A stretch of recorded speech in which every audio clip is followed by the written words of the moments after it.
అమర్ చేతిలో ఆరు డైరీ పట్టుకొని సీరియస్గా కిందికి వస్తాడు. మనోహరి అంటూ గట్టిగా అరుస్తాడు. దాంతో మనోహరి అమర్ వైపు భయంగా చూస్తూ, అమర్ కళ్ళల్లో కోపం, చేతిలో డైరీ అంటే అది రాసింది అమర్ చదివేసి ఉంటాడా అని చెప్పి మనోహరి కంగారు పడిపోతూ ఉంటుంది.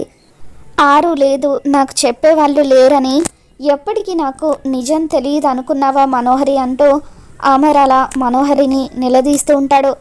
మనోహరి ఏం మాట్లాడకుండా మౌనంగా ఉండిపోతుంది. దాంతో అమర్, నాకు కావాల్సింది నీ మౌనం కాదు మనోహరి, సమాధానం, మాట్లాడు అంటూ గట్టిగా అరుస్తాడు. అంటే అమర్ అది అని చెప్పి మనోహరి అంటూ ఉంటే, చిన్నప్పటి నుండి మీరిద్దరూ ఒకటిగా కలిసి పెరిగారు. ఆరు నిన్ను ఒక స్నేహితురాలిగా మాత్రమే చూడలేదు, నిన్ను తన కుటుంబం అనుకుంది. మరి నువ్వు ఎందుకు ఇలా చేసావు మనోహరి అంటూ అమర్ మనోహరిని నిలదీస్తూ ఉంటే, ఇకప్పుడు మనోహరి ఆరుని యాక్సిడెంట్ చేయించిన విషయం గురించి అమర్ అడుగుతున్నాడని అనుకుంటూ ఉంటుంది. మరి ఇంతకీ అమర్ ఏ విషయం గురించి మనోహరిని నిలదీస్తున్నాడో మళ్ళీ మన ఛానల్లో తెలుసుకుందాం.